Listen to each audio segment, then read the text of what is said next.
Pues muy buenas amigos y amigas de Spanish Libertarian. Seguimos con las entrevistas y ya podéis ver a quien tengo a mi al lado. Hoy vuelvo a tener una de las personas más importantes de la economía austríaca, del pensamiento liberal libertario de España y de Latinoamérica. Y aparte, como hace años que le conozco, pues puedo decir que es una persona siempre abierta, disponible y muy amable. Y ya le agradezco que esté aquí el profesor de Ciencias Políticas en la Universidad de Santiago de Compostela, Miguel Ancho Bastos Boubeta. Miguel Ancho, ¿cómo está? Buenas tardes, y me alegro de volver a saludarlo. Yo a usted lo conocía hace años en Canarias, no sé si se acuerda usted. Fuimos caminando un rato, que no lo conocía usted de nada, fue la primera vez que lo vi. Me acuerdo perfectamente, usted estaba leyendo sobre las taifas Sí, y me señor. dijo que no entendía mucho de lo que yo hacía, pero para eso está la división del trabajo, para que cada uno se especialice. Yo tampoco creo que no entiendo mucho de lo que hace usted, pero los dos estamos en el mismo Estamos en el mismo grupo de sitio. pensamiento. Sí.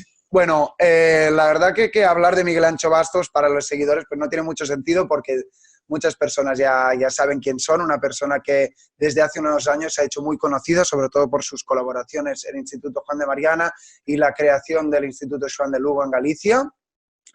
Y bueno, a lo largo de las siguientes 3/4 de hora o el rato que dure la entrevista vamos a tratar temas muy, muy interesantes porque usted es un pensador único y particular y vaya, será un honor escucharle. La primera pregunta, la pregunta de rigor que siempre con la que empezamos las entrevistas es que usted se pueda introducir a sí mismo. ¿Quién es Miguel Ancho Bastos Boubeta? ¿Cómo puede hablar como mínimo de su parte profesional? Y a partir de ahí vamos avanzando. Así que cuando quiera. Pues yo soy un señor de 51 años de Galicia y que vivo aquí tranquilo y profesionalmente. eh, Soy profesor de ciencia política en la universidad más antigua de Galicia y de la cual me honra mucho, porque esto es un honor muy grande poder trabajar pues allí en la universidad, una universidad centenaria en la cual estoy muy a gusto y muy feliz. Y intento hacer mi trabajo por lo mejor que puedo. Si lo consigo o no, ya es cuestión subjetiva de cada uno que me tiene que sufrir o disfrutar, eso ya cada uno lo decide. Pero intento hacer mi trabajo lo mejor que puedo, honradamente. Bueno, me da a mí que usted lo hace bien porque no hay nadie o casi nadie que yo haya escuchado que hable mal de usted. Si parece, empecemos un poco desde el principio, que es usted, no sé si se posiciona como liberal, paleolibertario, anarcocapitalista, libertario, al final las etiquetas nos lían un poco.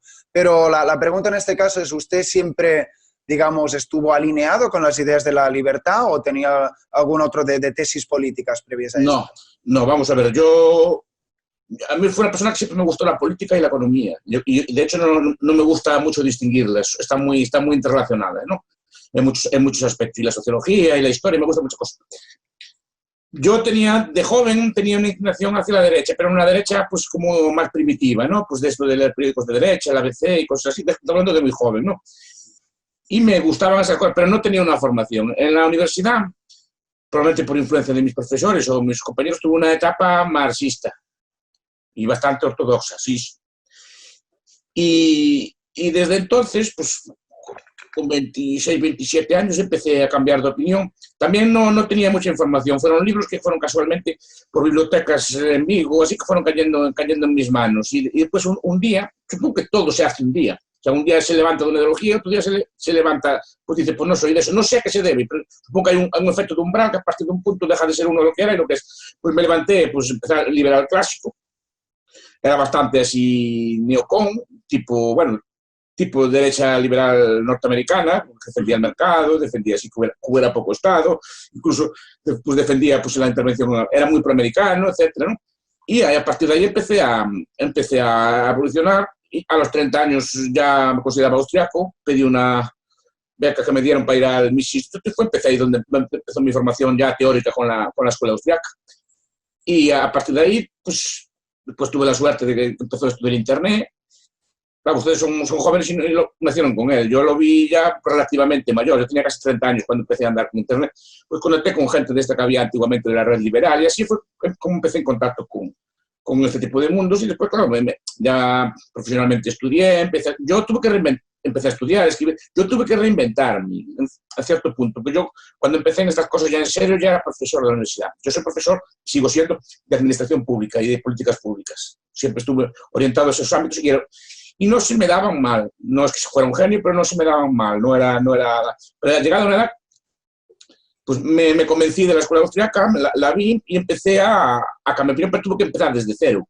no empecé como se crían ya los jóvenes de ahora, pues ya desde jóvenes con lecturas, páginas web o institutos como el suyo, como el Mariano, o leyendo las cosas del profesor Rayo, así. Yo no tuve nada de eso. Yo me empecé desde cero, fui con cierto método, con cierta sistematicidad, fui estudiando la escuela austríaca hasta que, bueno, no la domino ni mucho menos, pero sí que me ha influido mucho en mi formación, y desde entonces me dedico a este tipo de cosas. Algún buen día alguien me grabó en estas cosas, me invitaron al Fan de Mariana, y a partir de ahí, pues sí, ya soy, la gente me escribe y así, pero no, antes no, yo empecé así solo. Al estar solo, eso me lleva a ser muy ortodoxo, porque una persona que está sola no tiene con quién hablar, entonces sigue la doctrina pues precisamente para no desviarse como objetivo. Entonces eso me llevó a no ser ecléctico, sino me llevó a seguir, a intentar entender la doctrina, por ejemplo, austriaca, de forma completa.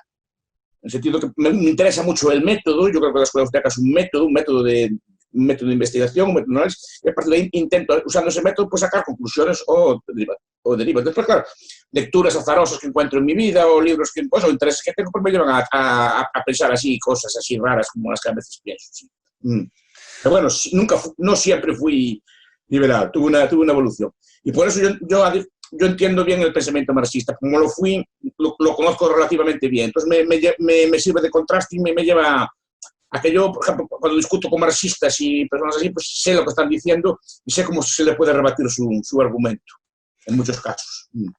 Bueno, muy interesante toda esta retrospectiva, este análisis. Si le parece, centrémonos en el presente. Entonces entiendo que usted se le conoce por ser un férreo defensor del anarcocapitalismo, también del paleolibertarismo, que me gustaría un poco que me explique estos conceptos o en qué se diferencian. ¿Desde cuándo usted abraza estas ideas?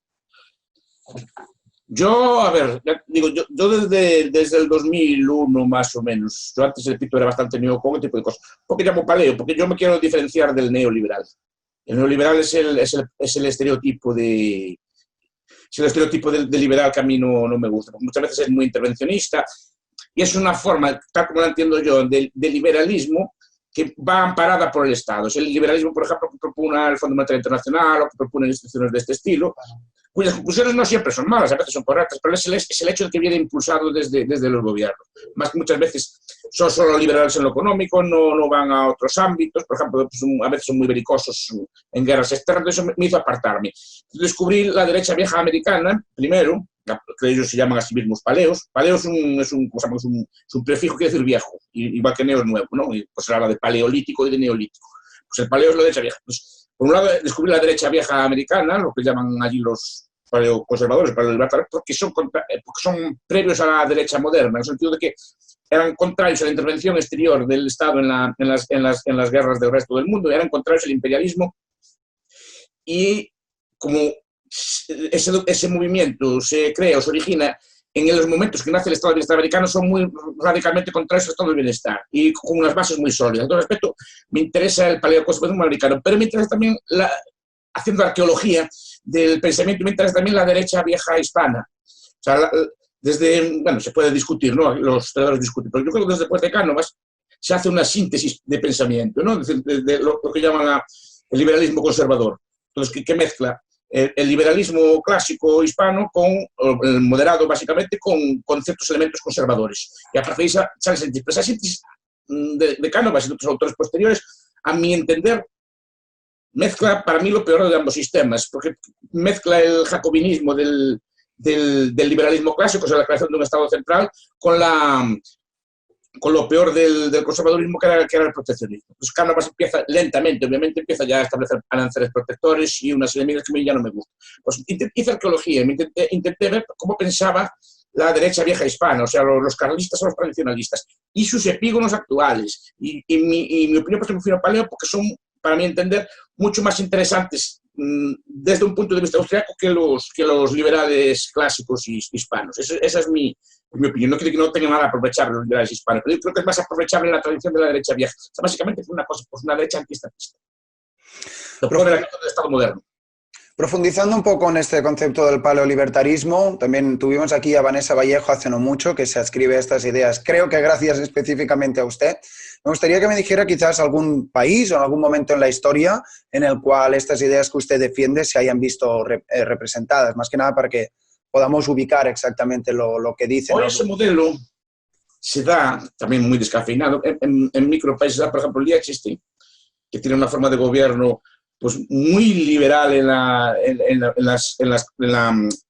vida económica, tiene un gobierno muy sólido de raíz monárquica, pero no es una monarquía que no es para nada autoritaria en el norte, sino que es una monarquía que, digamos, tolera muchas libertades, incluso tolera el derecho de secesión a cada uno de los municipios que lo componen, o en países que no vivieron tanto la Revolución Francesa como, por ejemplo, Suiza. Son países que son conservadores de costumbres y muy defensores de la propiedad privada, más que del liberalismo de la propiedad privada. Pues yo creo que el liberalismo, en última instancia, es una defensa del derecho a la propiedad privada y a su libre uso. Entonces, quedan algunos países, en momentos históricos.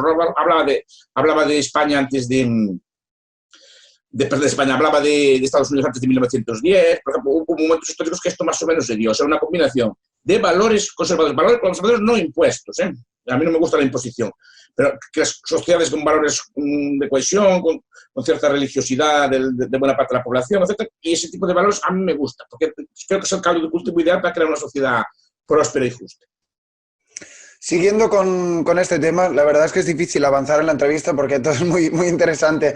Tuve aquí el otro día a Gloria Álvarez, que ella también pues, es liberal, pero ahora está haciendo un libro que se llama Cómo hablar con un conservador, y le mencioné el paleolibertarismo o la tendencia conservadora, y ella decía que es antiliberal. ¿Qué respondría usted ante esta crítica? Porque parece que hay mucho debate en torno a este tema. Antiliberal es, porque el antiliberal es en el sentido de que el liberalismo hispano fue el que creó el Estado. En ese aspecto no somos liberales. O sea, ya dije que el conservadurismo hispano, si se lee, es muy rico y considera el Estado es una tradición fundamentalmente antiestatista, porque ven al Estado como el enemigo de la libertad, el enemigo de la propiedad. No es liberal en ese sentido. Ahora, yo creo que el paleolibertarismo defiende mejor las libertades que modelos republicanos o modelos de ese estilo. El republicanismo también lo estudia. El republicanismo es una forma hiperestatista muy conciliable con el socialismo. Se puede ver, por ejemplo, el libro de Petit, es un libro que virtualmente bordea el socialismo cuando no lo llega a propugnar directamente, ¿no? Entonces, el liberalismo de raíz republicana puede tener cosas interesantes, pero a mí no me parece un referente para mí, porque además es muy intrusivo, favorece mucho la participación de la gente en la vida, tiene un ideal bueno del Estado, así como una polis perfecta en la que los individuos participan y libren amablemente, pero sigue siendo un Estado además muy intrusivo en el sentido de que todo el mundo tiene derecho a gobernar los asuntos de los demás. Los paleos tienen a defender la propiedad privada.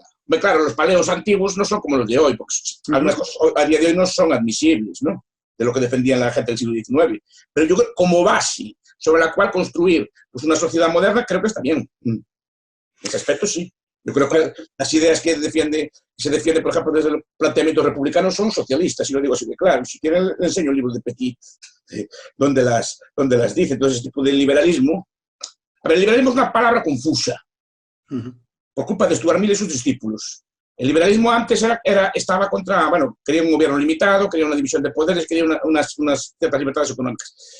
Pero Stuart Mill cambia el concepto al confundir la libertad, que siempre que era negativa de forma antigua, con libertad positiva. Es decir, no es derecho a que no tenga intromisión de los demás, sino que yo tengo derecho a tener cosas.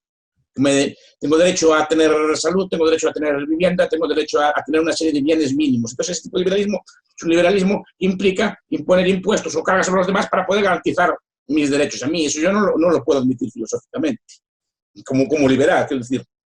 Ahora, la palabra liberal yo no la quiero, si alguien la quiere, pues para ellos. Yo no la voy a disputar, es decir, hace tiempo que no la disputo. Entonces, si usted no es liberal, pues hablemos de otro de los conceptos por los que se le conoce.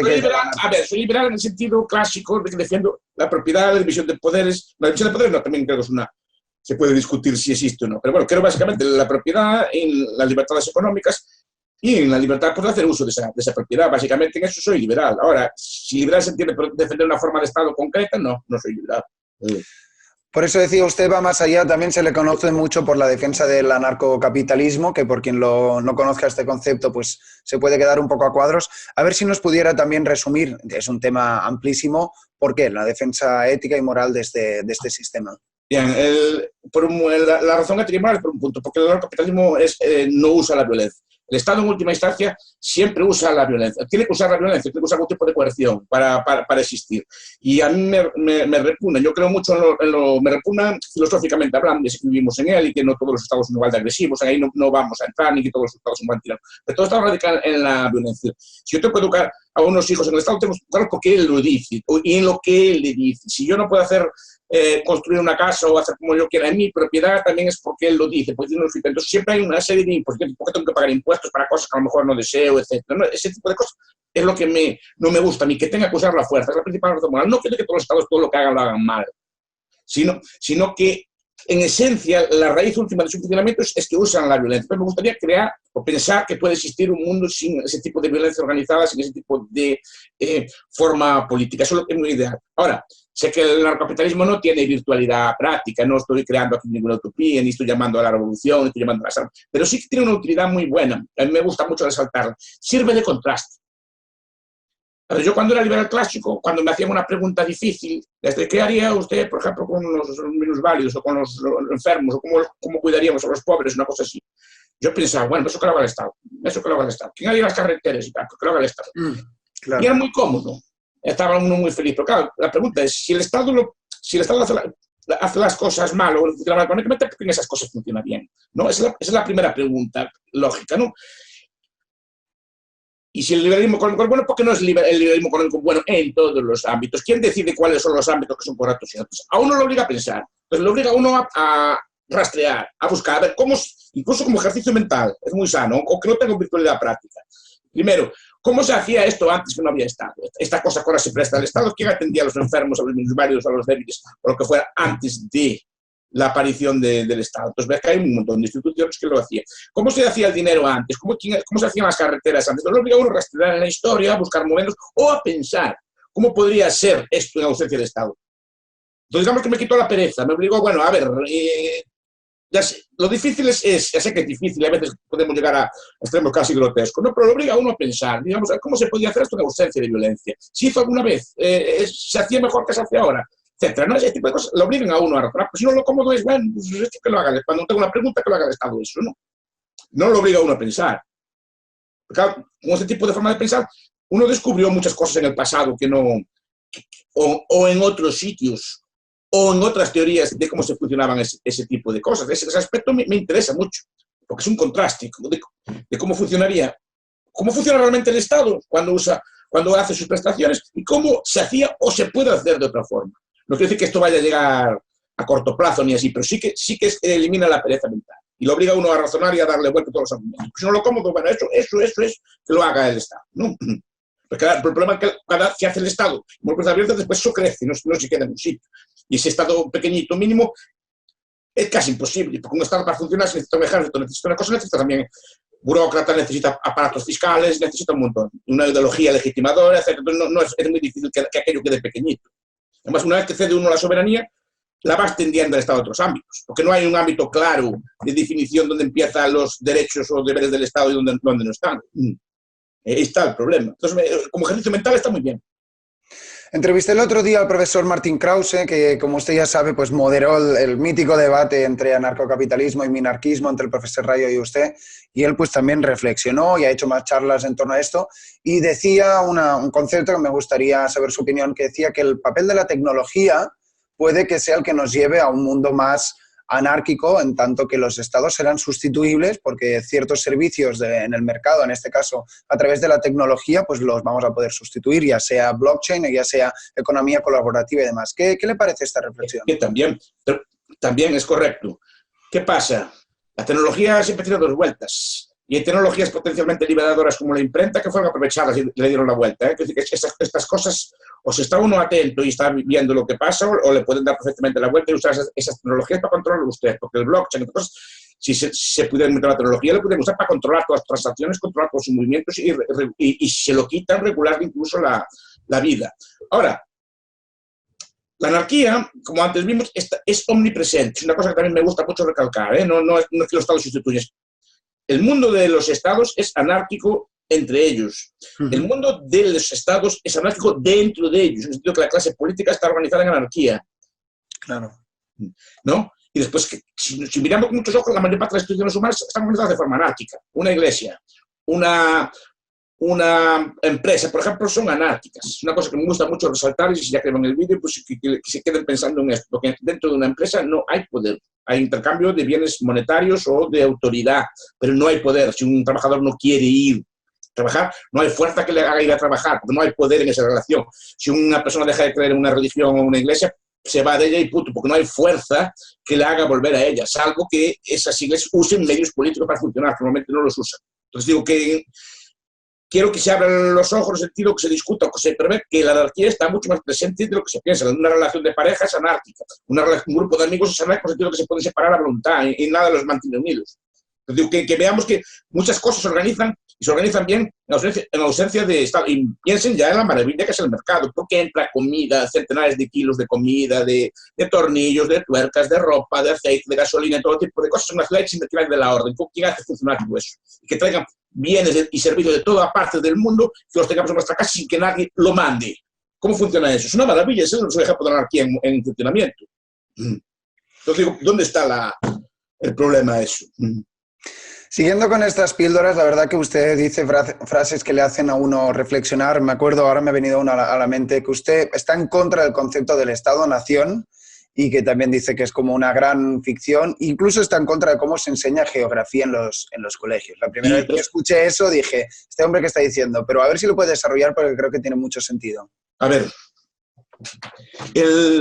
el Estado-nación, cuando lo digo esto, me refiero a que no tiene existencia ontológica, que no existe un señor o una señora llamados nación que pueda llevar a cenar a la casa. Entonces, pero en nombre de ese ente, pues se justifican impuestos, se justifican tributos, etc.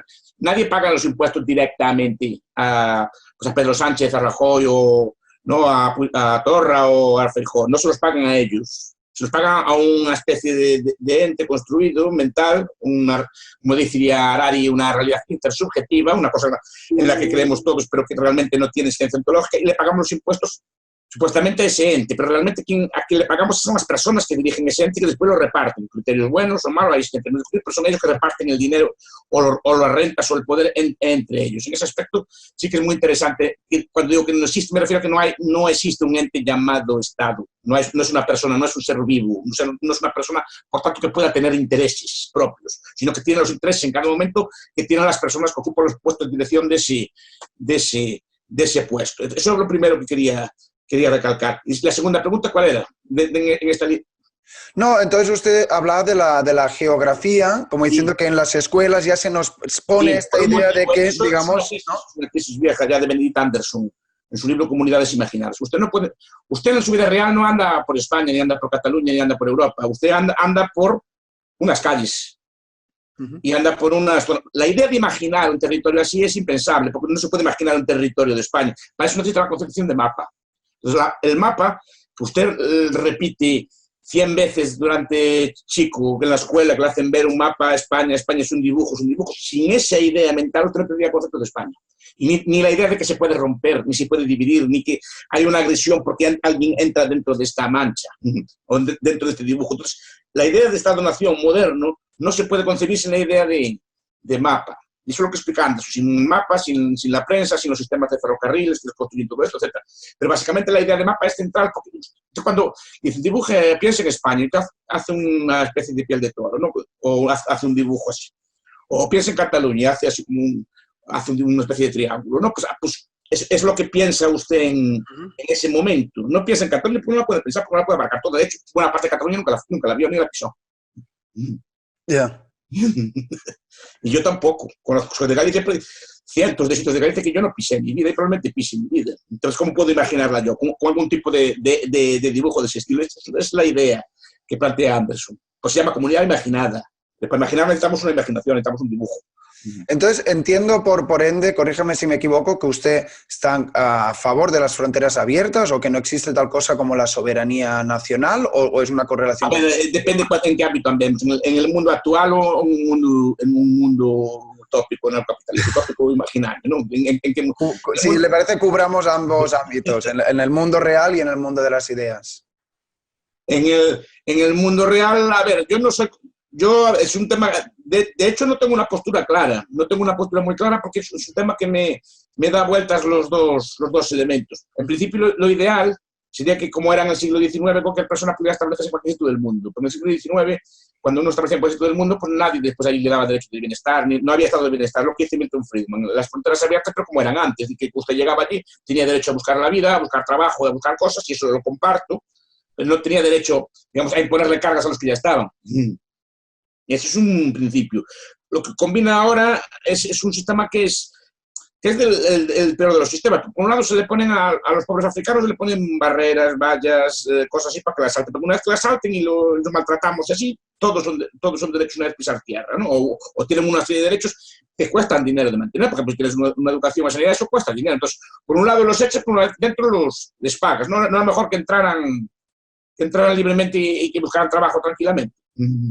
No, en ese aspecto ahora, ¿qué pasa? Que no es tan fácil el asunto.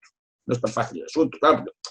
Si entra migración, hay sectores españoles que van a ser claramente perjudicados, y no son los empresarios. Cuando yo discuto esos temas de la migración, la gente piensa que estoy a favor de los ricos. No, la inmigración, básicamente, a corto plazo, quien perjudica más es a los sectores más por la población que ven sus salarios que disminuyen porque entran en competencia directa con los de fuera. Es decir, un inmigrante de fuera es difícil que compita conmigo, más que nada porque no domina el idioma. Mi trabajo requiere dominar el idioma, no es que sea más inteligente yo que él, nada así, simplemente tengo ya una desventaja. Entonces, que vengan migrantes a mí no me perjudica, no, y además domino la política del país, y tipo de cosas. A mí es muy difícil que compita conmigo exactamente un inmigrante de fuera. De fuera me refiero a un inmigrante de un país pobre. Pero con otras personas es más fácil que compita, claro. ¿Pero entonces le parece una competencia ilegítima o no sé si he entendido bien el punto? No, legítima no es, pero pues digo que es un problema muy interesante, porque desde luego, claro, por un lado yo soy partidario de la migración libre, por otro lado sé que va a traer conflictos y competencias sobre personas que son próximas a mí, ¿no? Claro. Por eso ahí tenemos el problema es que los estados no lo saben solucionar, porque o optan por una medida iliberal o optan por otra medida liberal, o sea, optan por cerrar las fronteras, prohibiendo que entre personas, lo cual está mal, pero también optan por subvencionar pues, o financiar por la llegada de personas contra su propia ciudadanía, lo cual tampoco es muy correcto, porque claro, si le das estado de bienestar, estás obligando a otras personas a financiar estado de bienestar y derechos para personas que lleguen. Entonces, cualquiera de las medidas no es correcto. Por eso digo que el capitalismo sirve para contrastar medidas. ¿Cómo sería una sociedad capitalista? Pues habría comunidad privada, unos dejarían entrar, otros no dejarían entrar. Pero desde luego, al ser comunidades de corte privado, de otro tipo de cosas, los propietarios tienen derecho a establecer sus propias normas y se evita el conflicto. Pues unos sitios pues, seguramente que necesiten mano de obra pues serán más abiertos a la mano de obra, otras comunidades como más conservadoras pues no serán tan partidarios de que entre mano de obra, pero como es suya, pues a ellos deciden. El problema es que el Estado, una vez que estás dentro de él, no puede discriminar a los que están dentro de él. Es muy difícil que discrimine a los dentro de él, pero digo, es un tema que no estoy muy cómodo en él porque no tengo una doctrina. Y como ven, mi razonamiento aquí es bastante confuso, porque no tengo una postura clara. Okay, me inclino más a la libre circulación, pero no lo tengo muy claro. O sea, porque también hay problemas de otro orden, hay problemas de corte cultural, hay problemas de no solo es un ideal de que llegue una persona a trabajar y se busque la vida, sino claro, que hay personas que tienen unas ideas o unas formas de vida muy distintas a las nuestras, pueden entrar en conflicto con los nativos de aquí. Entonces digo que es un tema muy peculiar. Entonces sé que cualquiera de las medidas que se pueda tomar yo también no va a ser muy coherente ni muy consistente con mi pensamiento. Pues no es fácil. Obviamente es un tema complejo. Yo tampoco no tengo una opinión clara al respecto, pero también está bien porque nos obliga a pensar. Nos obliga a estudiarlo. Yo es un tema que estudio mucho. Y sabes que los libertarios están divididos en este punto, bastante. Que hay bandos, unos pro inmigración y otros contra inmigración. Entonces digo que no, y ambos partiendo de argumentos libertarios. Yo no lo tengo claro. O sea, no lo tengo claro porque no es un tema que me sobrepasa. Pero me lleva también a querer estudiarlo. Bueno, mi solución sería, si me permites, que hubiera competencia entre sistemas pro apertura de fronteras y otros cerrados y a ver un poco, mirándolo en retrospectiva, a ver cuál funciona mejor. No sé si quizás... Sí, no, y bueno, y también lo ideal es que los países de origen se desarrollen, pero claro, muchas veces para que los países de origen se desarrollen es necesario que alguno de sus habitantes venga a vivir a países occidentales, que incorpore formas de trabajar, formas de cultura y las lleve para allá. Pues también digo que es un tema claro que no es fácil, porque por muchos gallegos emigraron a Alemania y a otros países, pero llegaron a Alemania, a Suiza, y volvieron con nuevas ideas, con nuevas formas de trabajar, con nuevas formas de cultura. Eso le hizo mucho bien al país. Pues digo que eso es una cosa que no tengo yo muy clara. Que es que sé que da problemas, y sobre todo me da rabia porque da problema a gente pues, que vive cerca de mí o que tendría problemas de competencia. Pero por otro lado también sé que es positivo para esas personas. Entonces digo que es un tema muy complejo. Cambiamos de tema, como ya saben, estas entrevistas hacemos pinceladas. Antes de pasar al último bloque, que luego mencionaré, usted ha dicho al inicio algo como que la política no diferencia entre política y economía. Y la verdad que esta frase no la termino de entender. ¿Podría desarrollar esto? Bueno, se puede distinguir como sería una economía en un sitio de mercado libre y restricto, que es una economía anarcocapitalista. Y la economía sería de acuerdo con lo que enseñan las doctrinas. Así que pasa que la economía ahora está... Lo que tenemos por economía está muy intervenido por el Estado. Por ejemplo, el dinero a día de hoy es una cuestión política. ¿Quién lo hace? ¿Cuánta cantidad hace? Etcétera. Es una cuestión política. La mayor parte de la vida económica está fuertemente regulada, con impuestos, por ejemplo, con regulaciones en el mercado laboral, con 1000 trabas al establecimiento de industrias y cosas por el estilo. Entonces, claro, la economía no se puede separar de la política. A día de hoy, lo que se entiende por el reparto, la asignación de bienes económicos, está muy influida por decisiones políticas por el monopolista de la violencia. Que establece quién puede vender o no un producto, establece barreras de entrada, ese tipo de cosas, no se pueden distinguir. Al final, la emisión de dinero es la decisión de un señor o de una señora que gobiernan en el territorio y decide cuánto hay, qué es dinero y qué no es dinero y qué cantidad tiene que haber del mismo. Entonces, para los que no sabemos tanto de economía, ¿cómo nos podría plantear un escenario? ¿Cómo sería si la política estuviera fuera de la economía? Entonces, ¿solo habría la ley de oferta y la demanda o habría voluntariedad solamente? ¿Cuál sería el precepto? Habría ámbitos de mercado, habría ámbitos en el mercado y habría ámbitos de voluntariedad. Habría ámbitos de pues, las cosas se compran y venden y habría pues, ámbitos, pues la atención pues, a tus padres, a tus mayores, el cuidado de tus parejas o lo que fuera así, el cuidado de los hijos, pues, la voluntariedad, habría ámbitos pues, se llama del tercer sector y habría ámbitos regulados por precios, o sea, regulados por propiedad de precios, tipo electricidad, todos los bienes de consumo que usamos normalmente. Pues sería... Pero ambos son voluntarios, es decir, primaría la voluntariedad en la relación. Digamos, mi crítica al Estado es que usa la violencia, usa la fuerza física. Y hay unas personas que la usan y agreden a otras que no se metieron con ellas. Y eso es lo que me fastidia. A mí agreden con ellas en cosas que no le hacen daño a nadie. Por ejemplo, todas estas cosas de las drogas. Así, me irrita y me enerva mucho, ¿no? Que venga una persona a decirme sobre mi cuerpo lo que puedo tomar y lo que no puedo tomar. Yo no consumo ningún tipo de drogas. Por eso yo soy paleo, es decir, que yo mi vida y el consejo que le doy a la gente y la forma de vida que recomiendo es conservadora. O sea, que lleven una vida estable, ordenada, que no beban, que no... No. Pero que cada uno haga lo que quiera, pero también que asuma las consecuencias de lo que hace. Claro. Es el principio conservador, pero yo no le voy a decir nada ni soy quien. Yo le aconsejo que no tome drogas, le digo a las personas, no tomen drogas, ahora si la quieren tomar, no me hace caso, por lo menos que tomen una droga de calidad y que no lo maten con cosas adulteradas ni cosas así, es lo que estoy diciendo. Que no se engorden mafias, que no se engorden narcoestados, que al final usan la violencia, causan miles de muertes, hay inocentes que no se metieron con ellos, ¿no? Gente que pasa por allí se ve afectada por el tipo de cosas, por lo menos quieren hacerse daño que lo hagan. Ahora, yo le aconsejo que no hagan daño y aconsejo formas de vida que no hagan daño, que no abusen de ese tipo de cosas. Otro tema que me gustaría tratar, el tiempo corre y hay mucho a tratar. Uno de los vídeos por los que se conoce a usted es que usted dice que la escasez de recursos es una falacia. Hubo un vídeo en que lo explicaba muy bien y mencionaba, corríjame si me equivoco, que el mayor recurso que tenemos los humanos pues está aquí, que es nuestra inventiva y nuestra creatividad. ¿Cómo podría resumirnos esta? A ver, es que el concepto de excusa. El recurso físico obviamente se acaba, físico en sentido natural. El recurso económico no, porque de ese recurso físico podemos estar siempre inventando nuevas formas o extraerlas de otros sitios y traerlas con nuevas cosas. Puede que a veces más recursos y no menos, porque el antiguo, la persona de piedra tenía solo leña, por ejemplo, para quemar o cosas por el estilo. Ya después ya se inventó que se podía usar leña y se podía usar carbón. Y después otros usaron una cosa que también es de origen natural, que es el petróleo. Alguien aprendió cómo refinar aquella cosa negra y maloliente y que la convirtió en un producto apto para mover motores, para iluminar, para hacer plásticos, para hacer mil cosas distintas. Entonces, aquellas piedras que no vayan, cada vez tenemos más cosas. Ahora tenemos el agua, sirve para hacer electricidad, la luz del sol sirve para hacer electricidad, las mareas sirven para hacer electricidad, ¿no? Claro. Cosas como el gas que antes se aprovechaba también vale para hacer electricidad o para hacer energía, para hacer cosas. Cada vez tenemos más cosas que usar y no sabemos cuáles cosas nuevas se pueden usar. Y no solo usarlas cada vez mejor, de forma más eficiente. En ese aspecto estoy diciendo que no hay un límite claro a los recursos. Claro que son escasos, pues si no tendrían precio. Quiere decir que no hay un límite a los recursos, por lo menos que no pase por nuestra cabeza. No se puede decir a priori que tal cosa se va a agotar o no se va a agotar, como dicen los catastrofistas. Esto tiene que ver con el viejo debate, como el Club de Roma y así, ¿no? Pero yo veo que los recursos no solo son cada vez más abundantes, sino cada vez más baratos. La mayor parte de ellos. Entonces, algo tendrá que haber que disminuya la escasez, porque si hubiera una previsión a medio plazo de que se van a agotar, los precios comenzarían a subir. No quiere decir que sea una cornucopia esto, quiere decir que haya bienes infinitos, sino que cada vez podemos inventar cosas nuevas que vayan y el avance técnico en muchos casos puede ir más rápido que el propio consumo de los recursos. Incluso muchos recursos se abandonan. Por ejemplo, el carbón se está abandonando en muchos usos, y el carbón es la cosa central. Llevamos en la cuestión del carbón en el siglo XIX, tenía miedo que se acabara el carbón. Tú querías hacer política contra el carbón. Primero, hay más carbón que nunca, se descubrieron minas nuevas y nuevas formas de minar el carbón. Segundo, ¿para qué vale a día de hoy haber ahorrado tanto carbón? Si ya no lo dejan usar. ¿Para qué queremos tanto carbón guardado? ¿No?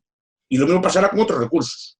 Porque la idea es la que aplica Julian Simon. Es decir, si nace una ternera o nace una vaca, parece que es un incremento del PIB. Si nace un ser humano, es una disminución del PIB. Pues el ser humano con su cabeza puede alimentarse a sí mismo y a 40 o 50 como el mismo. Es decir, no es un ser pasivo. La vaca o el animal solo comen. Usted puede inventar una semilla nueva, puede inventar una nueva forma de producir en la tierra, de rotar los cultivos, o puede inventar nuevas formas de transporte que reduzcan las mermas. O sea, usted puede producir muchas cosas que incrementan la producción real de bienes.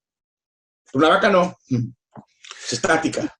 Entonces entiendo que usted no le tiene miedo a la incertidumbre y que, digamos, dejemos que sea el mercado y los emprendedores los que solucionen los problemas que tendremos. Los emprendedores, todos, y el sistema de precios. Sí, yo no tengo especial miedo de que se acaben los recursos o una cosa así por el estilo. Si no, tenemos 1000 sustitutos. De hecho, cada vez son más baratos.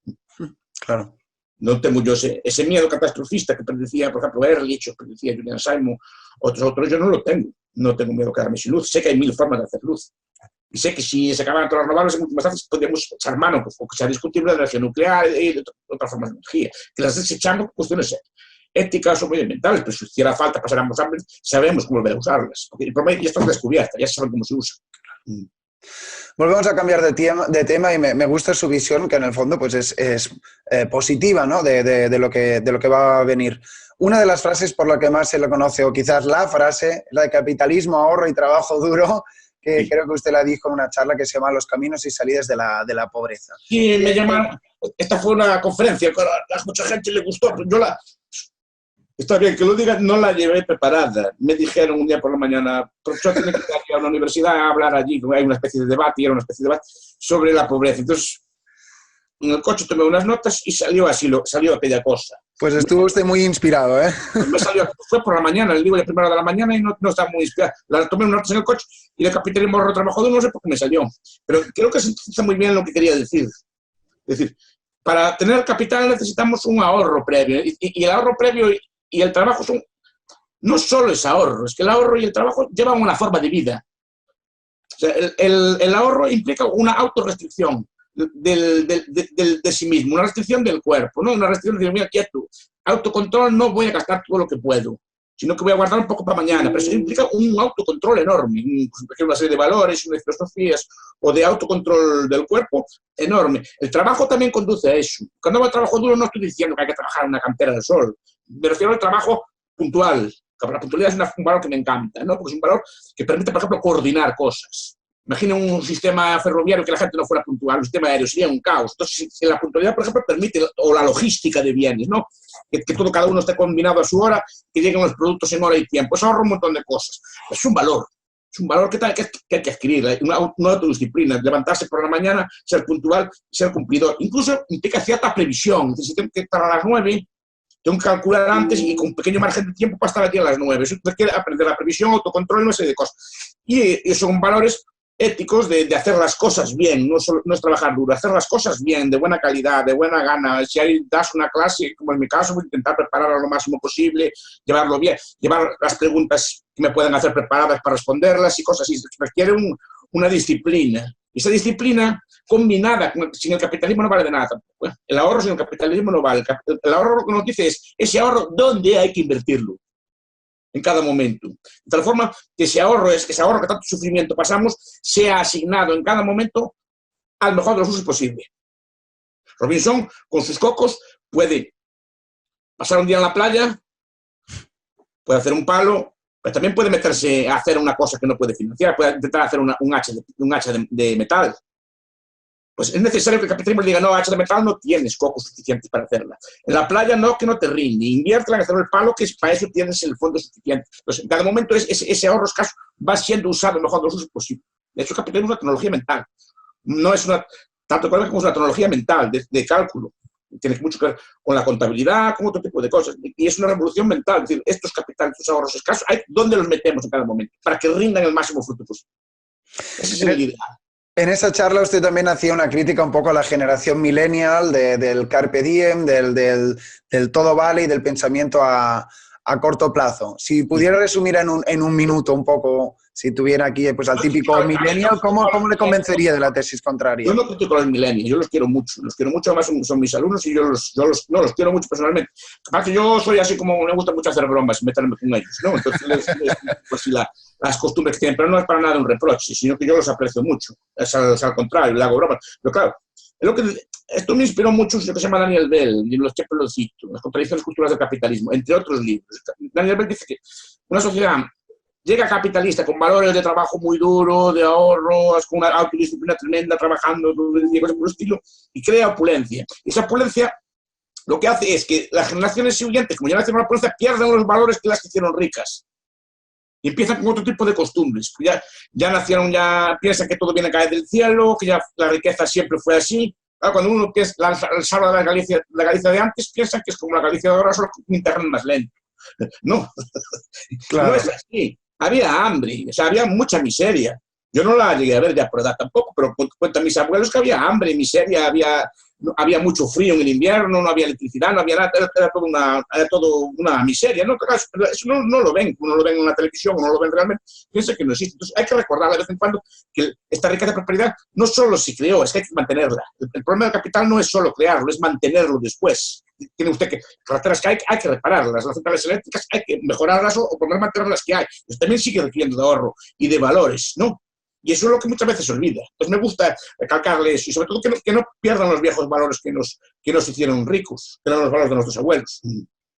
Pero no es una crítica a los jóvenes ahí tampoco tienen especial culpa. Van criados ya con más opulencia, entonces pierden ese acicate que tenían. Hay un dato que me gusta mucho dar. En tiempos de la Revolución Industrial, aquella gente pobre y que trabajaba tan duro y tan humilde, aunque vivía en la miseria, ahorraba el 12% de lo que ganaba. El 12% de promedio. Por lo menos creo que en Europa, no sé dónde vi el dato, no sé qué país era. Pues me critican porque no soy preciso. Pero es que estoy hablando de memoria.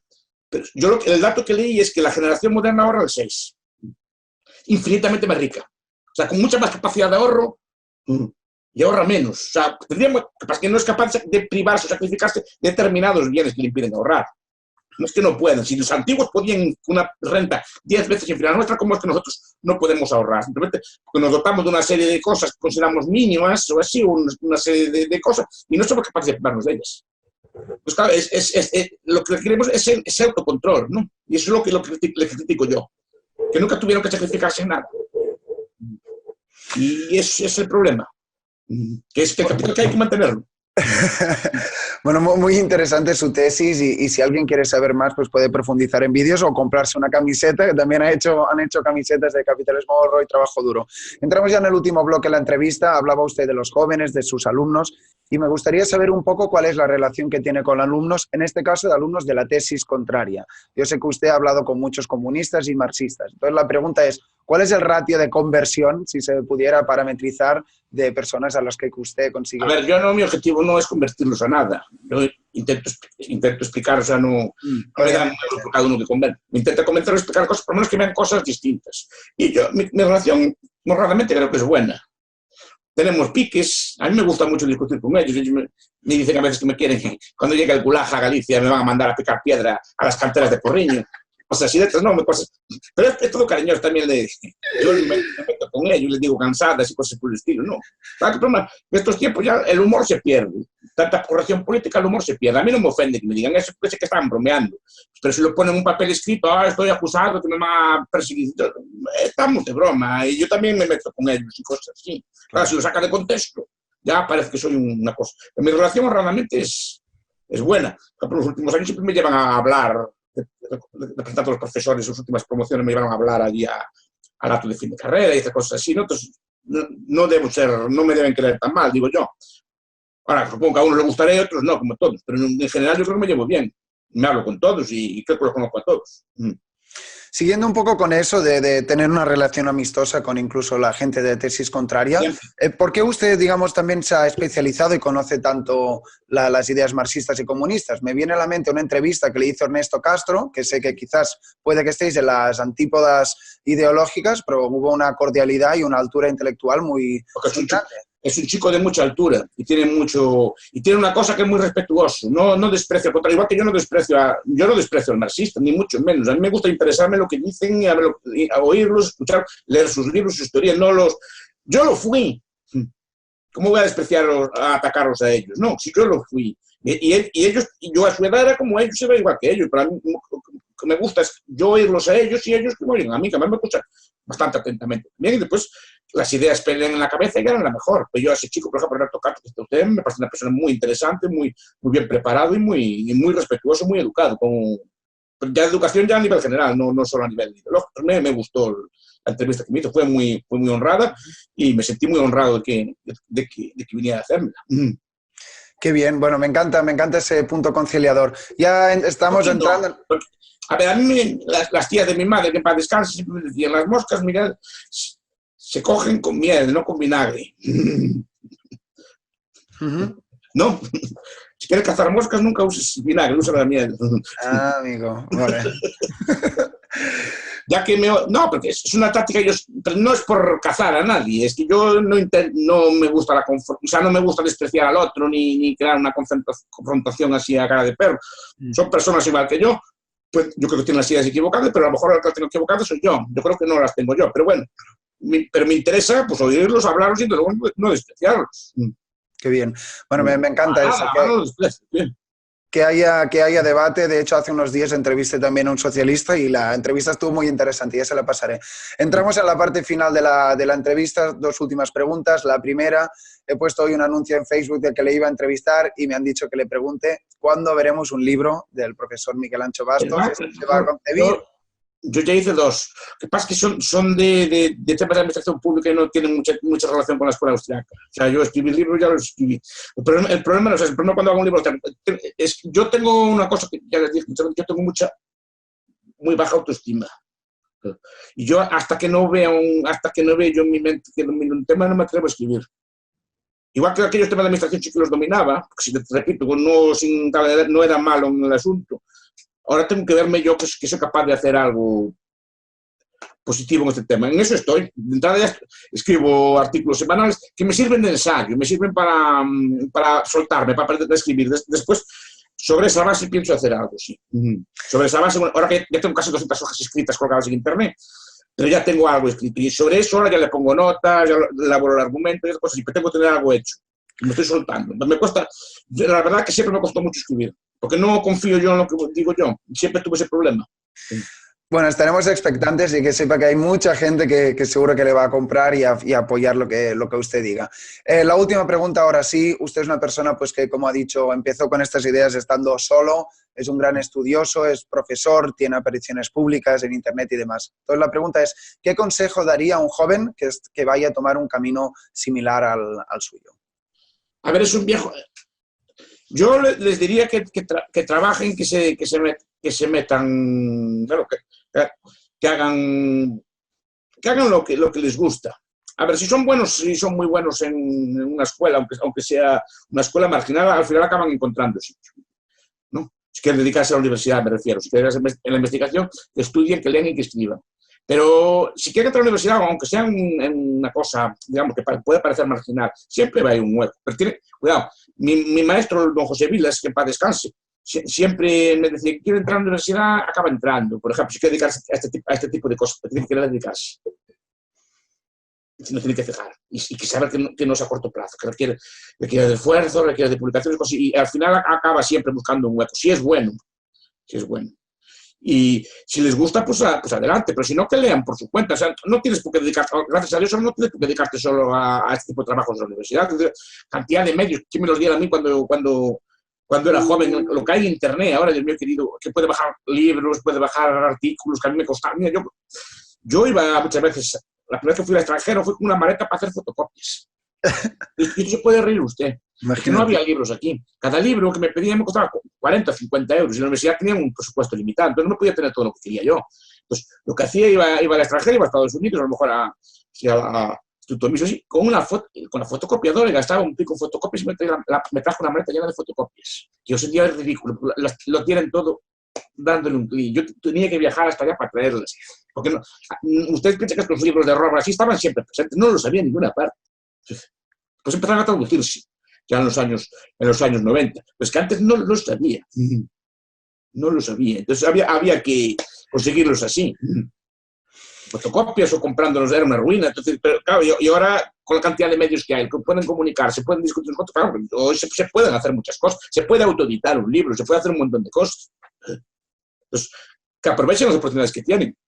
Se puede llevar a la dispersión, pero que aprovechen las oportunidades que tienen, que son muchas, y si quieren dedicarse a esto, tienen muchas oportunidades de comunicarse, de leer, de contactar. Además, aunque no sirva, no siempre laboralmente, sí que enriquece mucho mentalmente. Incluso mentalmente sirve, o sea, si desempeñan otros trabajos, les es muy útil. Yo, este tipo de filosofías, y ya acabo, no solo son útiles por el conocimiento que traen. Yo noté los alumnos que se convierten a esto no solo que cambian, que ahora saben de otras filosofías, sino que cambian su forma de ver el mundo. Antes eran como muy pesimistas, el futuro está dado, el mundo está muy mal, están los ricos.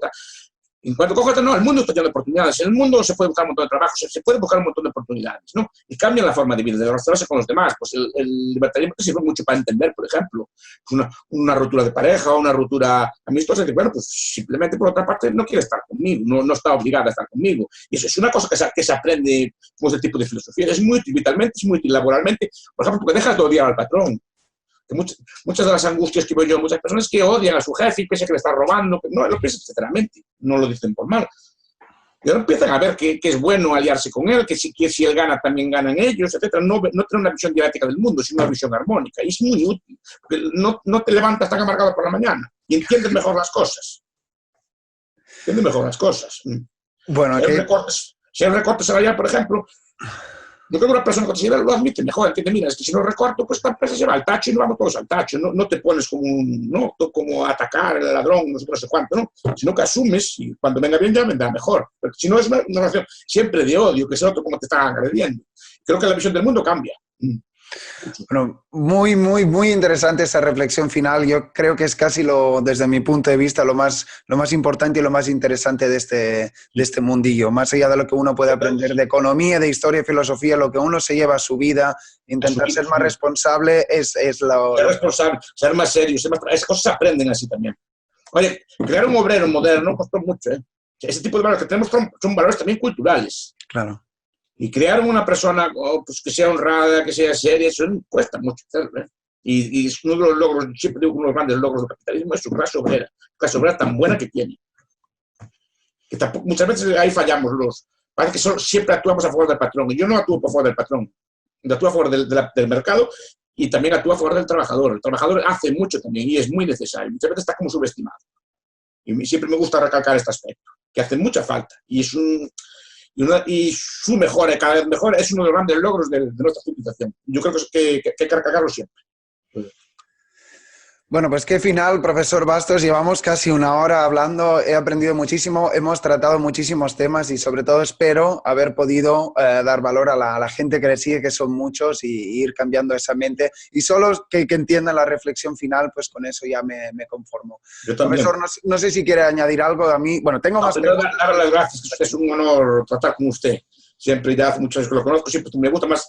No sé por qué usted lo ve una o dos veces al año, espero no echarlo de menos nunca. Bueno, muchas gracias, valoro mucho sus palabras. Gracias, profesor, por su tiempo y gracias a vosotros por estar ahí, cada uno en su casa, lo que sea que estéis escuchando esto. Darle al like, suscribir o pasaros por el Patreon que he creado desde que desmonetizaron el canal de YouTube. Y espero que hayáis aprendido y disfrutado tanto como yo esta entrevista. Profesor, hasta la próxima. Hasta la próxima, si Dios quiere. Hasta luego. Chao, gracias. Chao.